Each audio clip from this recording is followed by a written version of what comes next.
প্রতিদিন অরিত্র আমি মানুষের মাঝে চলে যাচ্ছি এবং মানুষ যে কথাগুলো বলছেন, অনেক সময় মানুষ ইউটিউবে আমাকে বলতে পারেন না, টেলিফোন লাইনে তাদের হয়তো সব কথা শুনে ওঠা হয় না।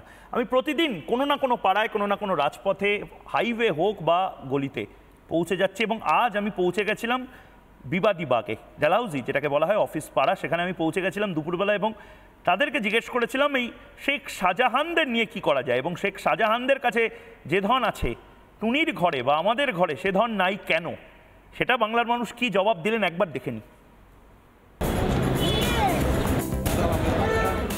বাংলার মানুষ তো জবাব চায়, কিন্তু বাংলার মানুষ কি জবাব চাইছে, কাদের থেকে জবাব চাইছে, বাংলার মানুষের মনে কি চলছে, পালস কি বলছে, এই সমস্ত কিছু জানতে রিপাবলিক বাংলা স্টুডিও থেকে এই মুহূর্তে চলে এসেছি রাস্তায়, রাজপথে এবং বাংলার মানুষকে জিজ্ঞেস করছি আজকের বিষয় নিয়ে বাংলার মানুষের কি বক্তব্য।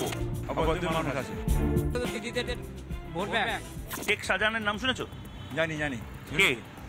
ও একটা অভদ্র মানুষ আছে, ও একটা অভদ্র মানুষ আছে। অভদ্র মানুষ আছে? সেই শেখ শাহজাহান কোন দল করতে জানতে? TMC TMC TMC TMC. Sheikh শাহজাহানের এখন একটা ড্রাগ কানেকশন পাওয়া যাচ্ছে। হ্যাঁ, ড্রাগ কানেকশন পাওয়া যাচ্ছে 100-200 কোটি টাকার ড্রাগ, সেগুলো শেখ শাহজাহানের যদি কানেকশন পাওয়া যায় এদেরকে কি করা উচিত? लोग वैसे ट्रीट करना चाहिए जैसे एक नॉर्मल आदमी करेगा, जैसे वैसे ट्रीट करना चाहिए। Thank you. ফল খাও, গরমের মধ্যে ফল বলো, আমি ওটা খাই। Thank you. শেখ শাহজাহানদের যে এইভাবে মাথায় তুলে রেখে দিয়েছে তৃণমূল কংগ্রেস, এর কোনো কিছু বিচার করার? বিচার দেখুন, ওয়েস্ট বেঙ্গল বিচার বলতে কিছু নেই, যে দিদি যে আছে দিদি তো মাথার মধ্যে রেখে দিয়েছে না। কেন রেখেছে? কেন? শেখ শাহজাহানের জায়গায় তো সাধারণ মানুষকে মাথায় তুলে রাখা উচিত। আরে এইসবই তো হচ্ছে ওয়েস্ট বেঙ্গলে, তো এইটাই তো দিদিদের ভোট ব্যাংক।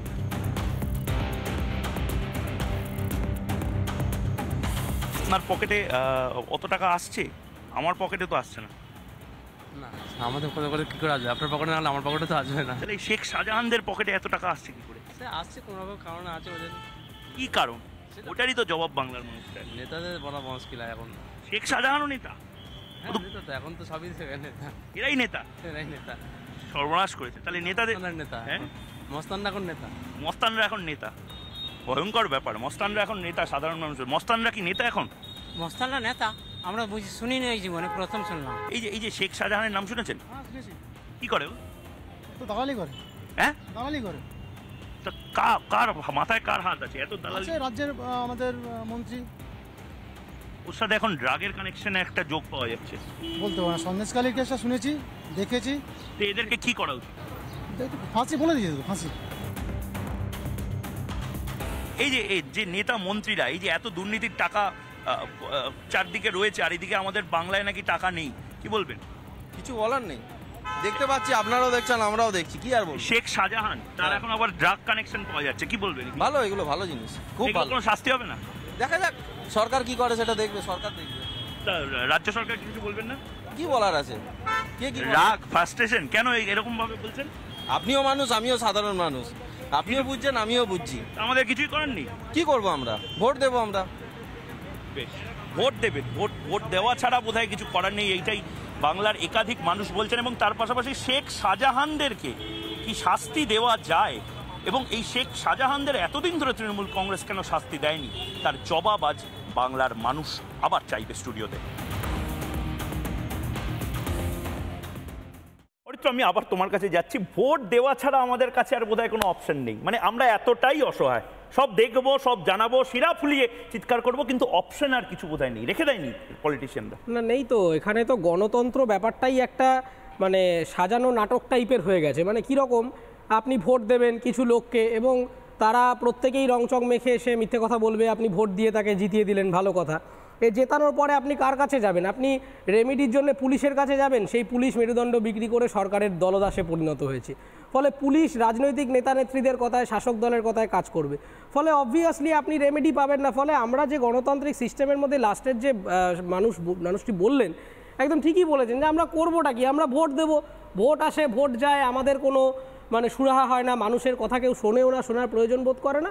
আলটিমেটলি ওই ভোটটা একটা সাজানো নাটকের মতো হয়ে যায়। কিন্তু এই সাজানো নাটকটা ততক্ষণই সাধারণ মানুষ হিসাবে আমরা চুপ করে হয়তো সমস্ত লাজলজ্জা বিক্রি করে আমরা শুনে নেব, যতক্ষণ পর্যন্ত যেটা দেশের সুরক্ষায় প্রশ্ন না করবে। কিন্তু আজকে যে প্রশ্নটা আপনারা দেখাচ্ছেন যে আফগানিস্তান পাকিস্তান হয়ে মিডল ইস্টের সাথে কিভাবে কানেকশান তৈরি করে ড্রাগ মানুষ এই সমস্ত পাচার করছে, এইটা কিন্তু আমাদেরকে সিরিয়াসলি এবার ভাবতে হবে। আমি আবারও বলছি যে এটা কিন্তু সাধারণ একটা চোর খুনি ডাকাত ইত্যাদি নয়, এরা কিন্তু একটা সন্ত্রাসবাদী একটা যোগ পাওয়া যাচ্ছে এবং দেশের সার্বভৌম সুরক্ষা ইন্টারনাল সিকিউরিটিকে প্রশ্ন করছে। এটা আপনারা সিরিয়াসলি ভাবুন। এবং সত্যি জগন্নাথ দা এটা বারবার যেটা আমাদের সাদা চোখে মনে হচ্ছে, আপনারা আরো ভালো বোধহয় বলতে পারবেন, এই যে 200 কোটি টাকার ড্রাগ, একটা জাহাজ ভাড়া করা, আমরা গাড়ি ভাড়া করতে 5 বার ভাবি, একটা জাহাজ ভাড়া করে নিল, আসলো কোথা থেকে জাহাজটা? আফগানিস্তান থেকে কিনে সে সড়ক পথে পাকিস্তান হয়ে দুবাই থেকে এখানে আসা, এখানে বিভিন্ন জায়গাতে কথাবার্তা বলে নেটওয়ার্ক তৈরি করা। এটা এত বড় নেটওয়ার্ক কি সত্যিই শাহজাহানদের আছে, না এটা আমরা একটু বাড়তি ভাবছি? খুবই গুরুত্বপূর্ণ একটা জায়গা আপনি ধরার চেষ্টা করছেন। সেটা হচ্ছে, দেখুন, যে মহিলাদের ডেকে পিঠে খাওয়ানো, তারপর মাছ বিক্রির আমদানি রপ্তানির ব্যবসা করা, মাদক চালানো, মানব পাচার করা, এই সব মিলিয়ে যে তন্ত্রটা, এই তন্ত্রটা কিন্তু একটি শাহজাহান নামক চরিত্রের একার পক্ষে করা সম্ভব নয়, যেটা ভাই অরিত্র কিছুটা বলার চেষ্টা করছে। একটি যদি প্রশাসনিক এবং রাজনৈতিক পৃষ্ঠপোষণা না থাকে, তাহলে শাহজাহানরা আজকে এই শাহজাহান হয় না, ওই পেটি ক্রিমিনালস যেমন থাকে তেমনই থেকে থাকে। এবং এই যে ইন্টেলিজেন্সের কথা বারবার আসছে, যতটুকু আমি খোঁজখবর পেয়েছি, এই ড্রাগ ধরা পড়ার আগে পরের বিবরণ নিয়ে যখন জানা যাচ্ছে, এর আগে অনেক ছোট ছোট কনসাইনমেন্টে, ছোট ছোট ভুটভুটিতে 1 বস্তা 2 বস্তা ড্রাগ তারা ওই সন্দেশখালীর নদীপথ দিয়ে তারা ওপারে পাচার করত। এই ফেন্সি ডিল ড্রাগের এই ব্যাপারকে ওই চত্বরে সাদাঘাট বলা হয়। তো এই সাদাঘাটের মাধ্যমে তারা নানা রকম এই ধরনের পাচার তারা করতে, হাত পাকাতে এই পেটি ক্রিমিনালসের উপর যখন বড় মাথার আশীর্বাদ থাকলো, বড় মাথারা যখন বললো চল একবার ভালো করে খেলা হোক, তখন সে 200 কোটি টাকার ড্রাগ আফগানিস্তান থেকে সরাসরি মাদক পাচারের মাধ্যমে একজন প্রথিতযশা ক্লিয়ারিং এজেন্ট, যারা জাহাজের ব্যবসা করে তারা জানেন যে ক্লিয়ারিং এজেন্ট যারা হচ্ছে বিভিন্ন এজেন্সির হয়ে আমদানি রপ্তানির ব্যবসা করে, এখানেও সেই আমদানি রপ্তানির ব্যবসা করে, তাদের রেপুটেশনের উপর কথা তৈরি হয়। এবং এই ধরনের মাদক ইত্যাদি পাচার গিয়ার বক্সের টাকাটা তো জমা দিতে হয়েছে, ভেতরে নয় মাদক হাওয়ালার মাধ্যমে টাকা গেছে, মাদকের টাকা, কিন্তু গিয়ার বক্সের যে কনসাইনমেন্ট, সেই গিয়ার বক্সের টাকাটা তো জমা দিতে হয়েছে। ঠিক, তো এই যে এক কন্টেনার গিয়ার বক্সের টাকায় কে ইনভেস্ট করছে, যে টাকাটা ফেলা যাবে, যেটা সন্দেশখালীর নদীতে ফেলে দেওয়া হবে, এই যে টাকাটা ইনভেস্ট কারা করছে, কোথা থেকে হচ্ছে, এই যে বাস্তুতন্ত্র,